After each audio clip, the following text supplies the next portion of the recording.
क्या पुलिस को जिस पर गुस्सा आ जाएगा उसका घर वो तोड़ सकती है? आजमगढ़ के पलिया गांव के प्रधान मुन्ना पासवान, सूर्यभान पासवान और मिंटू पासवान, ये दोनों उनके पड़ोसी हैं। आप इनसे पूछ सकते हैं।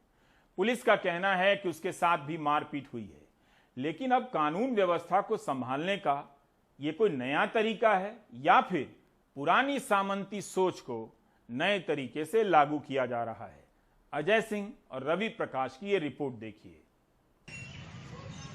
यह टूटा हुआ घर आजमगढ़ के पलिया गांव के प्रधान मुन्ना पासवान का है। 29 जून को पुलिस ने जेसीबी बुलाकर इस घर को न सिर्फ तोड़वा दिया बल्कि अंदर का सामान भी यहाँ वहाँ बिखेर दिया। पूरे फोर्स के साथ पुलिस यहाँ पर आई हम लोगों के घर और पूरा तोड़ फोड़ करने लगी। तोड़ फोड़ किस चीज से की? अरे वो लोग क्या लिए थे, हथौड़ी लिए थे, जेसीबी लिए थे, पूरे मतलब दो तीन जेसीबी भी थी उन लोग के पास। और आए, पहले मेरे घर आए तो मेरा घर तो मतलब बंद था। आए, सब लात से मारे, पुलिस वाले टूट गया, बुला भी नहीं रहे हैं। तब तक मैं निकल के आई, कह रही कि मैं बोली कि सर आप लोग क्या कर रहे हैं, मेरे घर में क्यों घुस रहे हैं? तो कह रहे हैं ये प्रधान का घर है, प्रधान का घर है। तो हम कहे नहीं, ये प्रधान का घर तो नहीं है, प्रधान का घर उधर है। तो कह रहे हैं नहीं। तो कुल मिला जुला के फोर्स आई, उसके बाद क्या किए बताओ पहले? मेरे घर आते ही सब तोड़ फोड़ करने लगे। अच्छा। और मैं जब हाथ जोड़ने लगी, बस क्या कि मुझे मारने पीटने लगे। अच्छा। मेरे मोबाइल छीन लिए, पेट में लगे मारने। मुझे अल्सर की प्रॉब्लम है, शिकायत है। मैं हाथ जोड़ने लगी, मुझे मत मारिए सर, मत मारिए, फिर भी मुझे मारे।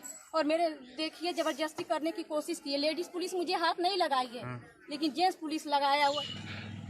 पुलिस ने इस कार्रवाई में सिर्फ प्रधान मुन्ना पासवान का ही नहीं बल्कि उनके पट्टीदार सूर्यभान पासवान और मिंटू पासवान के घर पर भी जेसीबी चलवा दी। दरअसल पुलिस की इस नाराजगी के पीछे गांव का ही एक झगड़ा है। मुन्ना पासवान के पट्टीदार के परिवार के लड़कों का बाजार में एक डॉक्टर के लड़के से झगड़ा हुआ। पुलिस बीच बचाव करने पहुंची तो आरोप है कि इन लोगों ने पुलिस पर ही हाथ उठा दिया।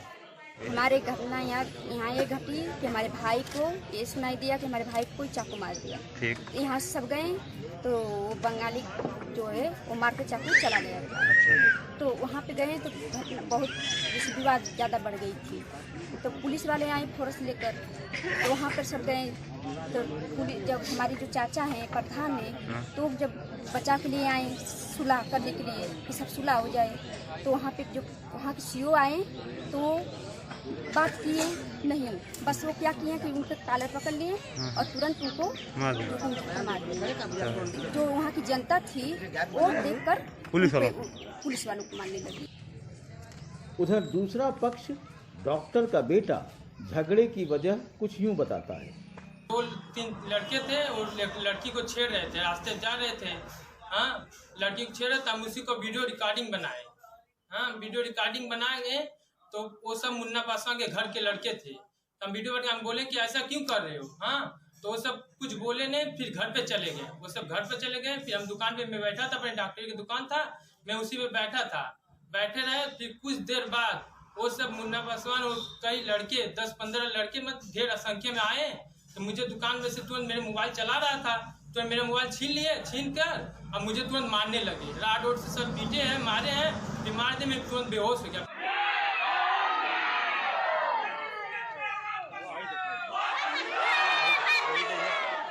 बहरहाल झगड़े की जो वजह रही हो, लेकिन पहले तो पुलिस के साथ मार पिटाई गलत थी और फिर बदले में पुलिस की कार्रवाई और भी दिल दहला देने वाली थी।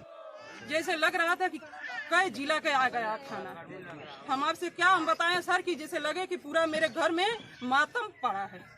खाली आदमी का मूड़ी दिखाई दे रहा था सर, अथवा गोड़ हम जोड़ रहे थे। मेरे ससुर, मरने वाले ससुर को सब कुछ के मार रहे हैं। हम पुलिस पे केस करेंगे क्योंकि वो वर्दी पहना तो उसको छूट मिला होगा कि किसी के बहन बेटी से वो खिलवाड़ करेगा। उधर पुलिस के आला अधिकारी कहते हैं कि जिन लोगों ने कानून हाथ में लिया और पुलिस के साथ मारपीट की, उनके खिलाफ सख्त कार्रवाई की जाएगी। डॉक्टर के साथ भी उनके साथ मारपीट गई और कांस्टेबल के साथ इनके इस संबंध में दोनों मुकदमे कायम किए गए। डॉक्टर की तरफ से कायम किया गया मारपीट का और एक पुलिस की तरफ से कायम किया गया है सरकारी कायदा में बाधा डालने का और मारपीट करने का। गांव में जो नामजद लोग हैं, प्रधान है और उसके जो एसोसिएट हैं, वो दबिश दी गई है। सभी लोग अभी घर से फरार हैं और इनके विरुद्ध कड़ी कार्रवाई की जाएगी, गैंगस्टर एक्ट की भी कार्रवाई की जाएगी, ताकि ये भविष्य में ऐसा किसी के साथ ना कर सके। जो संपत्ति है वो भी 14(1) में कुर्क की जाए, क्योंकि इस तरह की गुंडागर्दी जनपद राज्य में बर्दाश्त नहीं हो सकती।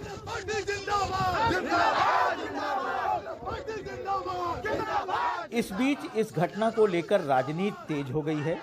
कांग्रेस ने आजमगढ़ के जहानागंज ब्लॉक के गोधौरा गांव में अनुसूचित जाति की महापंचायत बुलाई, जिसमें जहानागंज ब्लॉक के गोधौरा गांव में 3 महीने पहले सड़क जाम को लेकर हुए लाठीचार्ज और मुकदमे के साथ 29 जून को पलिया में पुलिस कार्रवाई का विरोध किया गया। कांग्रेस ने चेतावनी दी कि वो इसे मुद्दा बनाकर प्रदेश भर में आंदोलन करेगी। ग्रामीणों ने जिस तरह कानून अपने हाथ में लिया और पुलिस वालों के साथ हाथापाई की, उसे कहीं से जायज नहीं ठहराया जा सकता। लेकिन इस घटना के बाद गांव वालों के मुताबिक पुलिस ने जिस तरह बदले की कार्रवाई की, उसे भी कहीं से जायज नहीं ठहराया जा सकता, क्योंकि पुलिस के ऊपर कानून की रखवाली का जिम्मा है और इस तरह की कार्रवाई न सिर्फ उसकी निष्पक्षता पर संदेह खड़ी करती है, बल्कि ये भी सवाल उठाती है कि पुलिस की इस कार्रवाई की जांच कौन और कैसे करेगा। आजमगढ़ से रवि प्रकाश के साथ अजय सिंह, एनडीटीवी इंडिया। आप देख रहे थे प्राइम टाइम। नमस्कार।